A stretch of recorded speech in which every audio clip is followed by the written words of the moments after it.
नवीन घडामोडी पाहण्यासाठी आपल्या बारामती झटका या यूट्यूब चॅनलला सबस्क्राईब करा व बेल आयकॉन दाबा, म्हणजे ताज्या घडामोडी आपणापर्यंत पोहोचतील. माळशिरस येथील शासकीय विश्रामगृहात शरदचंद्रजी पवार गटाच्या राष्ट्रवादी काँग्रेस पार्टीची लोकसभा निवडणुकीच्या अनुषंगाने आढावा बैठक संपन्न झाली. ही बैठक राष्ट्रवादी काँग्रेस पार्टीचे सोलापूर जिल्हा अध्यक्ष बळीराम काका साठे यांच्या मार्गदर्शनाखाली संपन्न झाली. माढा लोकसभा निवडणुकीच्या अनुषंगाने या बैठकीचे आयोजन करण्यात आले होते. यावेळी तालुका, जिल्हा, प्रदेश कार्यकारिणी सदस्य यांच्यासह कार्यकर्ते मोठ्या संख्येने उपस्थित होते. यावेळी माढा लोकसभेसाठी इच्छुक उमेदवार असणारे अभयसिंह जगताप बोलताना म्हणाले, या जिल्ह्याचे आपले नेते आदरणीय काका आणि सर्वच व्यासपीठ या सर्वांचं नाव घेऊन जास्त वेळ खर्च करत नाही. मी अभयसिंह जगताप, माझं मूळ गाव वरपुडे मलवडी, मसवडजवळ आहे, मान तालुका.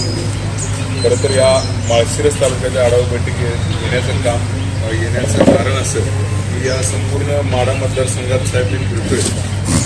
मी एकत्रित सर्वच तालुक्याच्या विविध नेत्यांना भेटतोय, गाठीभेटी घेतोय. मी जणू काही या निवडणुकीत उमेदवार आहे अशा पद्धतीने बघतो. मला काही उमेदवारी मिळालेली नाही, देतील का नाही हेही माहिती नाही.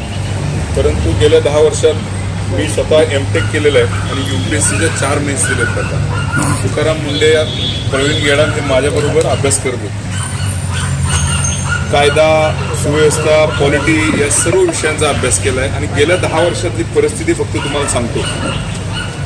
ज्या संविधानिक संस्था असतात, मग इलेक्शन कमिशन असू द्या, सर्वोच्च न्यायालय असू द्या, या संविधानिक संस्थांची तोडमोड या केंद्र सरकारने केलेली आहे आणि त्याच्यामुळं हुकुमशाही संपुष्टात आलेली आहे. लोकशाहीचा 4था खांब असलेला आपला मीडिया आज संपूर्णपणे विकला गेलेला आहे, ताब्यात घेतलेला आहे. या पुढच्या काळात जर 2024ला भाजप सत्तेवर आलं तर या पुढच्या काळात लोकशाही फक्त नावापुरती शिल्लक राहणार आहे. आणि आपल्याला असं वाटतं की लोकशाही हे जो त्रास होतोय ना, तो फक्त नेत्यांना, ईडी वगैरे नेत्यांच्या घरी जाते.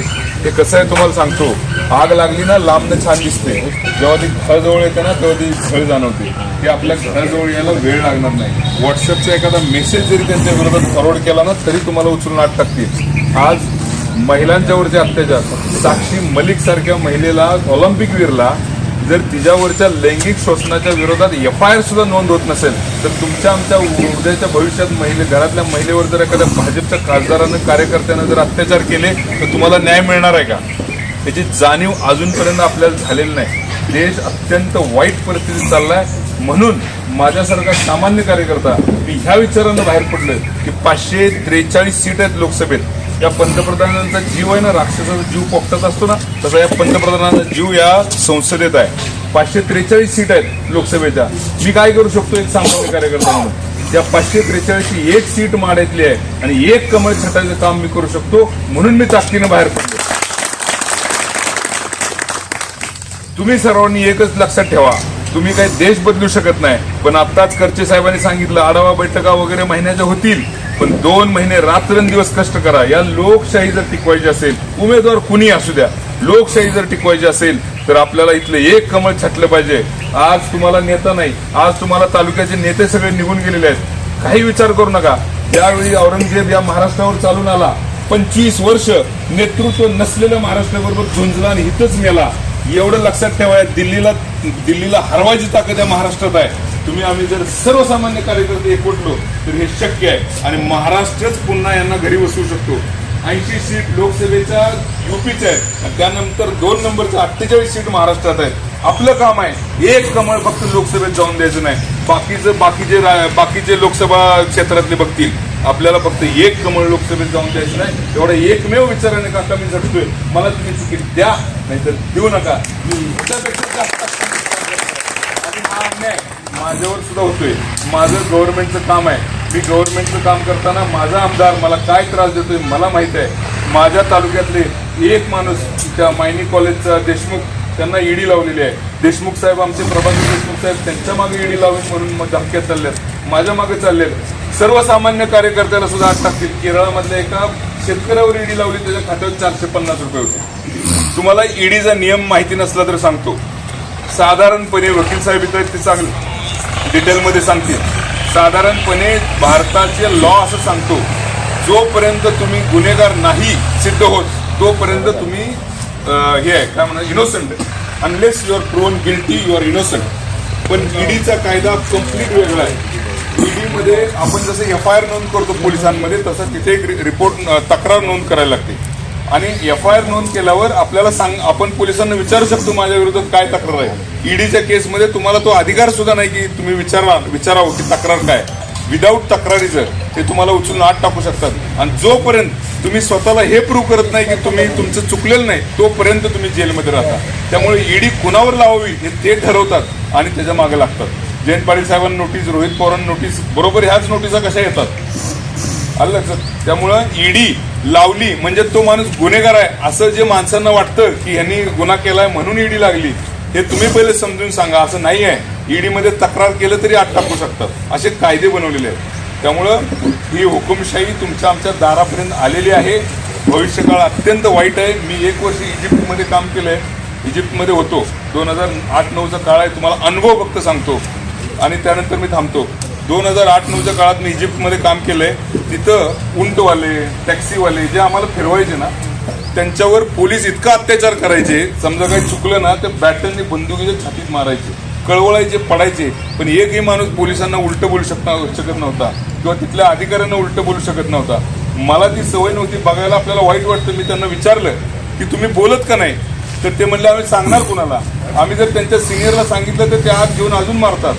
आम्ही विरोधी पक्ष नावाचा प्रकार शिल्लक नाही. मीडियामध्ये आम्ही जाऊ शकत नाही, आमची दखल घेतली नाही. अशी परिस्थिती येते आणि ह्या देशात ही परिस्थिती यायला फार काळ राहिलेला नाही. ही परिस्थिती येणार आहे आणि ही परिस्थिती आल्यानंतर काय होतं तुम्हाला सांगतो. 2011मध्ये इजिप्तमध्ये रिव्हॉल्युशन झालं. हजारो तरुण मिलिटरीनं मारून टाकले, गोळ्या घातल्या रिव्हॉल्युशनमध्ये.